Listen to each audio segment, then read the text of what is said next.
Hello, beautiful soul family. Rebecca here, your vibe mentor. Welcome to Monday Mastery, where I take a pulse on the current energies, share with you what we have just experienced, and some guidance on how to move forward. This, of course, is a timeless message, regardless of the first couple of minutes that I cover the recent solar weather or astrology.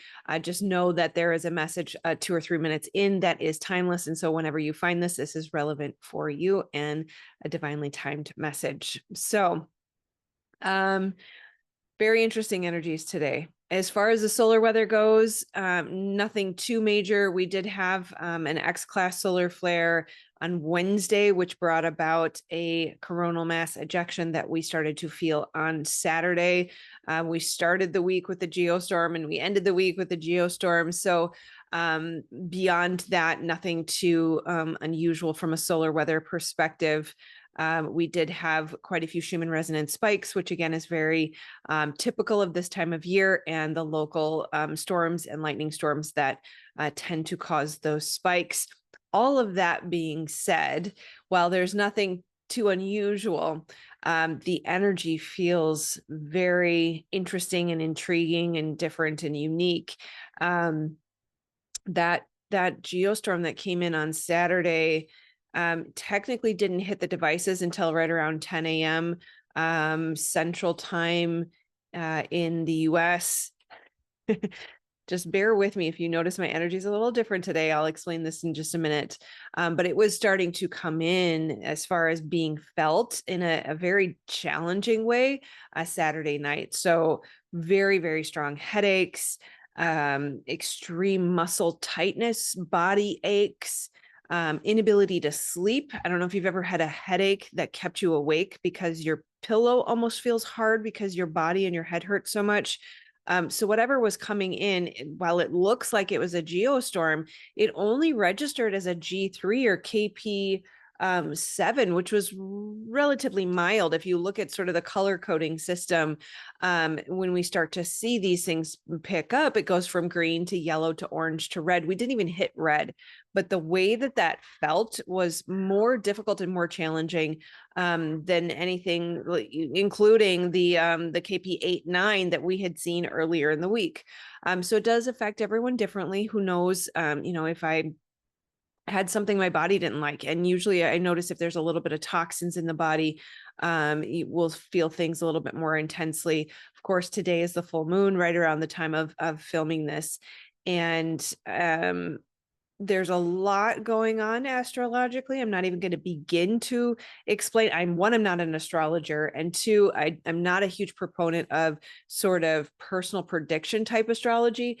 But as it relates to global events, astrology, it always, and I don't want to say always, very often can point to potentials of things that have been happening lately. So when we experience these things, it's a moment to just be aware. Be aware. Now, we'll say that, and that may end up being the title, is just keep your wits about you. Keep your head on a swivel, as some of the people say. The energy is really, really fascinating and interesting right now. And usually I will have a whole host of notes and a very clear sort of lesson, or I hate to call it a lesson because that's not the intention. This is not school, but usually really strong guidance with a lot of different bullet points that brings in a couple of different themes. The energy today, and even this past week, it was difficult to concentrate, difficult to stay focused, difficult to continue to move forward in one direction. And no, technically, I'm not ADHD, although trauma and ADHD do go together. Somatic experiencing can help reduce that. There's a very interesting sort of bouncing around ungrounded energy today in particular. And now in this moment, I'm noticing there was sort of a build up of that this past week. So if you felt distractible, you are not alone. It feels like there's anticipation building. It feels like there's a lot of internal chaos type energy in the collective.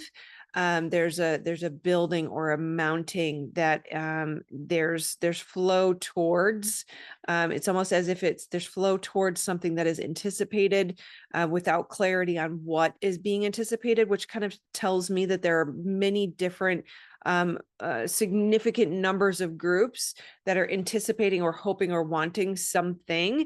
And yet there's so many different ones that it has sort of this chaotic, divisive energy. You know, this large group of people is going in that direction, and this large of people is going in that direction.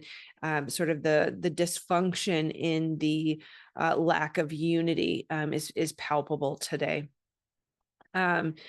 There is flow. There is a lot of energy and momentum if we can be flexible in our anticipation, flexible in our expectation, and just allowing what is to be to play itself out within reason. So if I like to think of myself in healing sessions as sort of the inflatable boundaries or inflatable bumpers that get blown up in a bowling alley, right? Just kind of keeping the ball on the path, but really not directing the ball or controlling its trajectory, but rather just keeping it in the lane. And that's kind of what it feels like with the energy right now. It's almost as if, especially as a Cancer moon, I have sort of that mothering tendency. It's almost as if we're nurturing this ball of potential, this ball of energy that could go any which way, and yet becoming sort of those bumpers that keep it on a positive path. And I heard an acronym this past week, API, always assume positive intent. And yes, that does relate to people, but it can also relate to this moment in time. It really, this is why I didn't have so many notes, because it's a felt sense. This is not as much a cognitive delivery as it is trying to articulate what is being felt right now.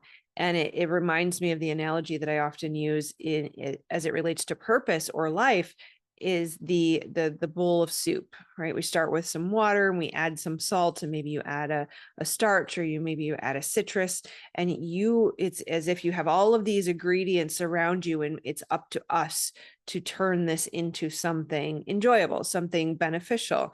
And that is kind of what this energy feels like right now. There's a lot of options. There's a lot of potentials. There's a lot of people with internal chaos, a lot of ungrounded energy that is not lost, that can be grounded through us.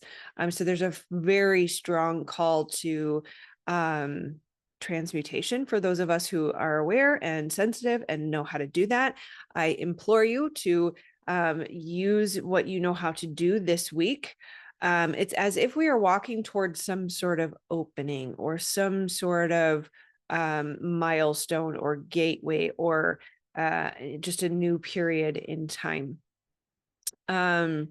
It was certainly easier to hold that note was intended to be read differently. So let me rephrase that. Certainty was easier to hold earlier last week.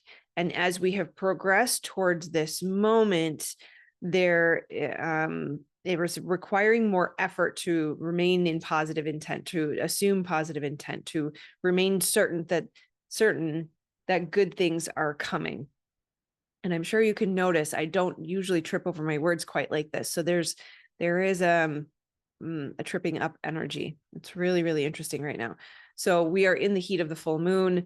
I am very aware that we have the Democratic Convention, and there are a lot of different walks of people that are coming together in the Chicagoland area. If you don't have to be there, I would not be there if I were you.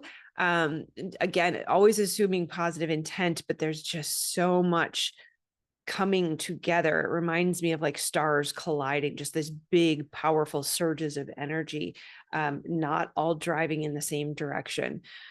So transmutation can be amazing. We can certainly help ground this energy and help, interesting, the language is soothe the collective whole. It's as if we need a little bit of a massage or a hug or a warming up or a softening collectively as humanity. So really feel into the energies that you're experiencing. This is how we help as transmuters. Take the time to sit in silence, find a calm place to just relax every muscle in your body and feel into the energy. Just start asking yourself the question, how would I describe what I'm feeling right now? This is very similar to what we do in trauma spotting, is getting into the body, but really give words to the experience of the energy that you are noticing. And that'll just kind of help you understand your baseline, understand your foundational energy, what we're working with. Noticing, giving it words and language is enough to make it its presence more known, more palpable, so that you can start to work with it. And then, depending on what you feel you're experiencing and what you feel is called for, to try to move it towards love, right? Bringing in and consciously amplifying the creator's energy, loving energy, insisting that it's going to all work out for our good, because it is all working out in our favor. Regardless of what it looks like in front of you, insisting on that through your belief and our certainty that good is immediately available to us will allow us to access that, find it, and grow it. Move towards love as best you can. And just be aware of the tendency towards becoming ungrounded because of the energy around us. So make sure you put your feet on the ground. Don't allow yourself to get sucked into the media feeds or the scrolling or the wanting of more information. Detach, disconnect, trust yourself to be able to tap into this energy and to be able to transmute it, moving towards love always, right? So detach, disconnect, pull your energy in, detox your body, cleanse, pray. And probably the most important piece of guidance this week is really, really, really cultivate your relationship with your creator and with Yeshua, right? Whether you call it Jesus or Yeshua, don't let the semantics get in the way of this divine, beautiful being who came here to show us the way. He is the model, the living description of how to play the game called life, how to do it right. Ask him to come to you. I, many weeks ago, 2 months ago now, 3 months ago now, had a moment. I, for many, many months and years, had sort of a difficult relationship with Christ because of my childhood and because of religion and because of how sort of the spare the rod, spoil the child was used to beat me over the head. And just wanting to understand for myself, right? I believe in my creator. I believe in God. I believe that I am supported in every possible way, in every breath of life, in the wind blowing and the trees growing and the fruits and the vegetables and all these things are evidence of my creator showing up for me. But I really struggled with the person of Jesus or Christ and the understanding of how it was depicted and the confusion of the Trinity and all these things. And so I say all that to just let you know, in my own personal experience, that questioning, that asking for clarity was so critically important. And I think this really speaks to the time that we're in general, is we are in a trust recession. We don't know what we can trust anymore. You can't even tell if the person on the screen is a real person or if that person actually said that thing. They can shift and change just about everything. And so this moment of a trust recession that we're living in is calling us to create our own relationship with our bodies and clearing out all the trauma so that we can hear our bodies properly and use them as the discernment tool and the guidance receiving tool that they are intended to be. And so again, I say all that to clarify, in my understanding, and I encourage you to explore this for yourself in asking questions. Who are you, Yeshua? What is the proper way to see you? What is the proper way to speak to you? What is the proper way to understand you and to know you, to think of you? And in that exploration, I have come to my own understanding and the beautiful gift that is this being. And I'm not here to tell you what to think. I'm here to suggest that this resource is available to you. And if you are not open to it, or if you have yet to understand this avenue, this path, this resource being offered to you, ask questions, ask for clarity, ask for guidance, ask for it to he, she, it, they, them, to present to you, so that you can see and feel into it and to know it for yourself. And what I started to say was, 3 months ago, I had been asking for many months and years prior to that for clarity to understand properly. And a few months ago, I had this vision of Jesus coming and just holding my heart. And I have had a lot of heartbreak in my life. And it's not just the trauma, and it's not just narcissistic relationships and divorce and all sorts of things. But the moment of, and it's interesting because in my healing sessions, I received the guidance to do this for my clients. So what I was receiving from Yeshua was something that I have seen and offered in many client sessions, but is that holding of the heart. And it's as if the broken pieces are melded back together through the warmth of the love that comes through in that moment. And so while it can look like the world is crumbling before our very eyes and things are extremely difficult, we are experiencing collectively, globally, a dark night of the soul of humanity. And that is necessary so that we can open our eyes and so that we can see.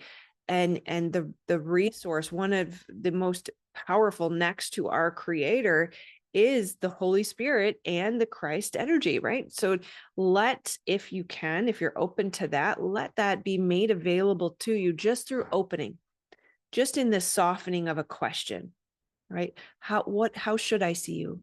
What is the truth of who you are? Ask him to come to you and to make his presence known and to support you. And since that experience that I had, I have softened into the understanding that this being is my best friend, is my lover, is my support, is my guidance, is my strength, is my healer, is everything that I could possibly seek. And so in this collective dark night of the soul, we need all the resources we have available to us. And so if that's something that you're open to, I encourage you to tap into that. Just start to ask questions, make yourself known. Let me see you, let me know you, show yourself to me. However you feel called to, just open to that guidance system that is available to you. Let him touch you and help show you the way. This will also help us continue to sharpen that discernment tool, because there are a lot of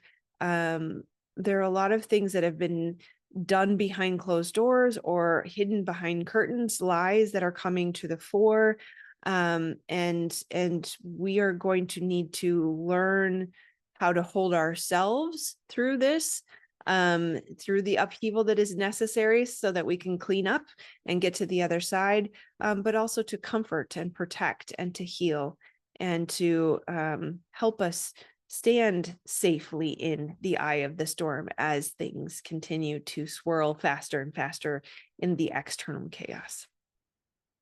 So I would love to hear from you. How are you feeling? Have you had any of those very intense symptoms since Saturday? As well as how are you feeling the energy today? I'd love to hear. Certainly, if you follow me, you know I will tell you that I am not the end all be all, that just because I say it doesn't mean that everyone's experiencing it. There is a collective, right? We are part of a soul family. And so it can be very helpful to be reminded we're not alone. And that includes me. So I would love to hear from you. Make sure you comment, let me know how you're feeling, and I'll be sending you lots and lots of love. If you need additional support, I filmed 4.5, almost 5 hours of free content last week, which was posted on the YouTube channel and in the Facebook community. So if you have not yet accessed that, please reach out. It is a completely free resource. I am here for you. Your purpose is my purpose. So I would love to pour into you. Make sure you comment below if you have not yet found that. I'm happy to send you links that work for you, whether that's YouTube or Facebook. All right. I love you, my friends. I will see you on the next one. Namaste.